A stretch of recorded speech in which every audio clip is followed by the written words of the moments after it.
Antes de ingresar al análisis de las situaciones clínicas, sugerimos acceder en YouTube y estudiar las dos clases sobre el tema del Departamento Básico de Cirugía: Patología de la colicistitis aguda, clínica, diagnóstico, exámenes complementarios y tratamiento. Haciendo un breve repaso, la litiasis puede presentarse en la vía biliar accesoria de manera asintomática, como se ve en una gran mayoría de los pacientes, o bien ocasionalmente impactarse y desimpactarse a nivel del conducto cístico o del bacinete, determinando el cuadro de dolor cólico de origen biliar. Ocasionalmente, el cálculo queda impactado, enclavado y desencadena el cuadro de inflamación y luego infeccioso conocido como colecistitis aguda.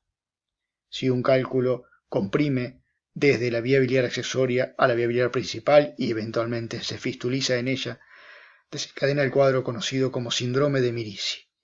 La migración de un cálculo y habitación de la vía biliar principal por esta litiasis secundaria de la vía biliar principal puede ocasionalmente, como consecuencia de la obstrucción de la misma, desencadenar un cuadro de infección de esta vía biliar principal intra y extrahepática conocida como colangitis aguda, caracterizada clásicamente por la presencia de dolor, ictericia y fiebre.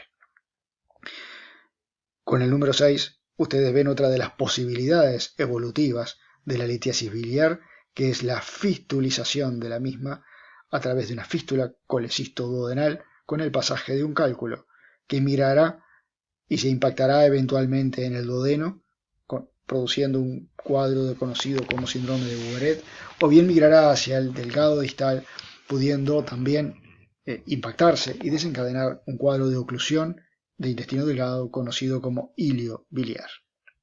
Por último, destacamos la asociación infrecuente pero aumentada en relación a la población general entre litiasis vesicular y cáncer, que se ve hasta en un 0,1% de los pacientes. Caso clínico 1. Se trata de una paciente de sexo femenino de 41 años, multípara, con sobrepeso, que no tiene otros antecedentes patológicos a destacar. Ingresa por un cuadro de dolor intenso en el hipocondrio derecho de 24 horas de evolución. Los signos vitales son una frecuencia respiratoria de 24 respiraciones por minuto, frecuencia cardíaca de 100 ciclos por minuto, presión arterial 140/80 y un puntaje de 15 en la escala de coma de Glasgow, muy dolorida. Al examen físico se palpa una tumoración redondeada en el hipocondrio derecho, intensamente dolorosa. Del laboratorio se destaca una leucocitosis de 14.000, una relación bilirrubina total, bilirrubina directa de 1.3, 0.9, y las enzimas hepáticas están en 75 y 56. Frente a este cuadro clínico, ¿cuál es su diagnóstico presuntivo? Cólico biliar prolongado, colicistitis aguda alitiásica, colicistitis aguda de etiología litiásica, colecistopatía crónica litiásica, colangitis.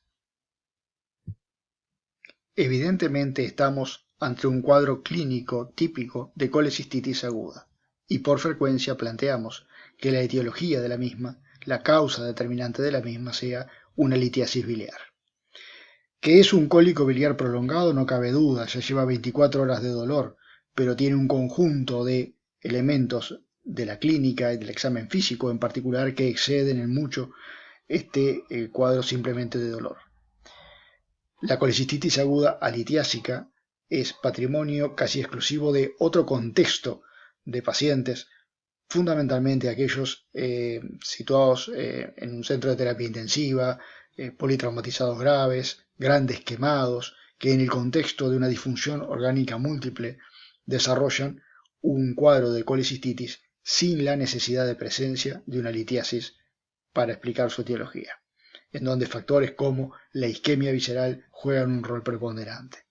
Este es un cuadro, como decíamos, típico de colicistitis aguda en una mujer en sus 40 años, multípara, con sobrepeso, que reúne todas las características epidemiológicas que caracterizan a la presencia más frecuente de la enfermedad litiásica de la vía biliar accesoria, precisamente en este grupo. esta colecistitis aguda factiblemente se desarrolle en el seno de una colecistopatía crónica de etiología litiásica. Estos pacientes suelen tener muchas veces un cuadro de reiterados episodios de dolor cólico biliar hasta que en uno de ellos hace el debut la colecistitis aguda. Y este cuadro no corresponde, por lo menos no en su forma de presentación clínica y paraclínica, a una colangitis, es decir, no tiene la tríada de dolor, no está ictérica y con fiebre, sino que realmente el cuadro es muy típico de una afectación exclusiva de su vía biliar accesoria. Para confirmar el diagnóstico se le solicitó una ecografía abdominal, estudio de gran rendimiento dada su alta sensibilidad y especificidad para el diagnóstico de colecistitis aguda. Y de todos los signos que ustedes ven sobre el lado derecho de la pantalla, en esta ecografía se evidencia la presencia de paredes engrosadas, las cuales se miden junto al lecho hepático de la vesícula, mayores a 3 milímetros. El diámetro se mide en los cortes transversales, no en el aumento del diámetro vesicular, pero sí, y la presencia de líquido perivesicular está ausente, pero si ustedes ven la presencia de edema de la pared y un cálculo que si ustedes movilizan al paciente, se dan cuenta que está fijo, en este caso enclavado a nivel del bacinete, esta imagen hiperecoica con cono de sombra posterior. La presencia de un signo ecográfico de Murphy, es decir, dolor a la compresión por la compresión del propio transductor, es un signo también de alta sensibilidad para el diagnóstico de colecistitis aguda. La resolución definitiva de este cuadro clínico será quirúrgica a través de una colecistectomía, factiblemente por vía laparoscópica. Pero para el médico que está en el servicio de urgencia, el médico que está de guardia y que no es cirujano, ¿cuáles serían las medidas terapéuticas iniciales a tomar con esta paciente mientras llega el cirujano?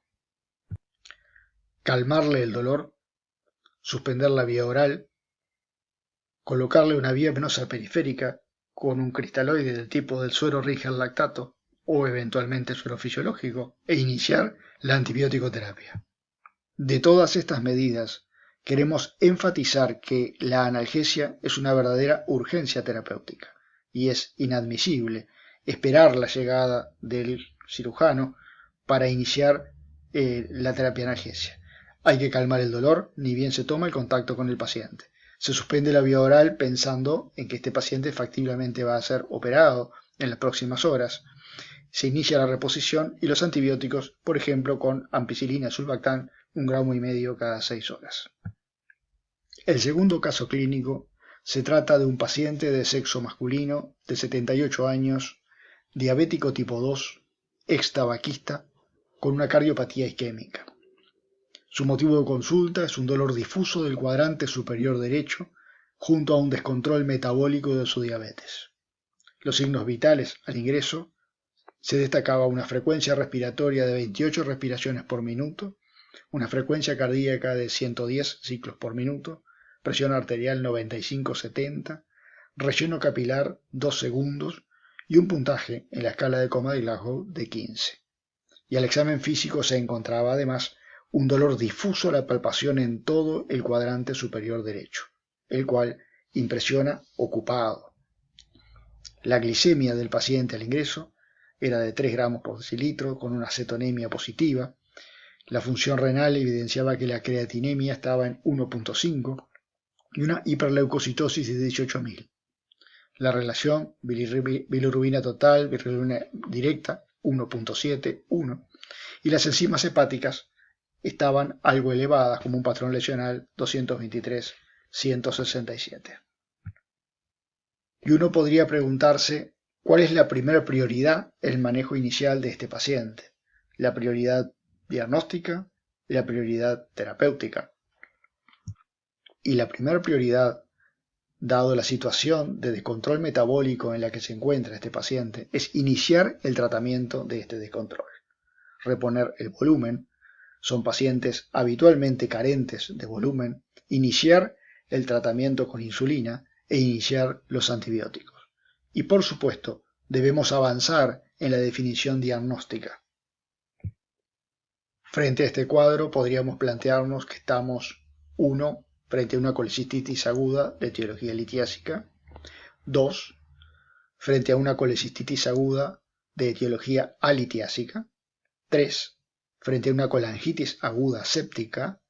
4. Frente a una colecistitis enfisematosa. O 5. Frente a un cólico biliar prolongado.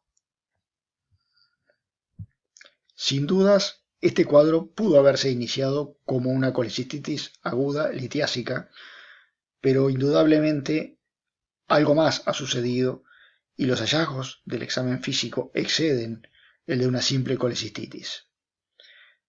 Volvemos a insistir, no parece ser el cuadro de una colecistitis aguda alitiásica, no se trata de un paciente crítico, internado en un centro de terapia intensiva, no es un gran quemado, un traumatizado, bajo nutrición parenteral total, es decir, no es el contexto en el cual esperaríamos este tipo de colecistitis.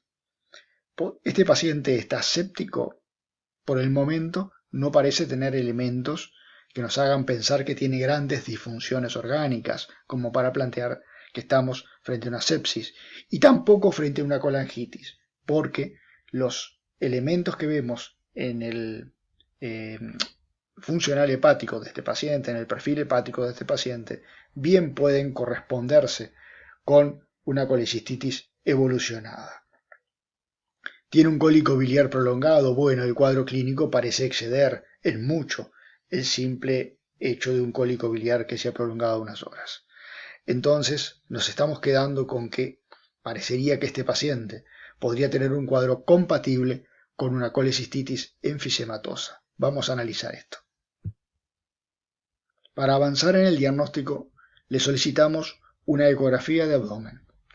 Y a diferencia de la ecografía anterior, bajo esta imagen que es el hígado, en la topografía de la vesícula biliar aparece esta imagen hiperrefringente en el corte parasagital y en el corte coronal vuelve a aparecer en lo que sería la pared vesicular, en la proyección vesicular, esta imagen hiperrefringente. Esto bien puede corresponder a aire, que podría estar tal vez en la pared vesicular que da esta imagen de hiperrefringencia típica. Entonces podríamos preguntarnos en qué otro estudio de imágenes podríamos apoyarnos para avanzar en el diagnóstico y eventualmente reafirmar lo que venimos sospechando. La tomografía computerizada de abdomen nos permite avanzar en este diagnóstico y tal como lo ven ustedes en este corte, se observa esta imagen radiolúcida que tiene un nivel hidroaéreo a nivel vesicular, es decir que aquí hay gas y líquido en el interior de la vesícula y acá ustedes ven esto totalmente radiolúcido, igual que el aire que rodea al paciente, es gas a nivel de la pared vesicular y además se observa esto que es líquido, edema o una colección definida perivesicular. Hemos confirmado entonces el diagnóstico de una colecistitis enfisematosa. Y la pregunta es, ¿son congruentes estos hallazgos de los estudios de imágenes con la clínica del paciente? Y la respuesta es definitivamente sí.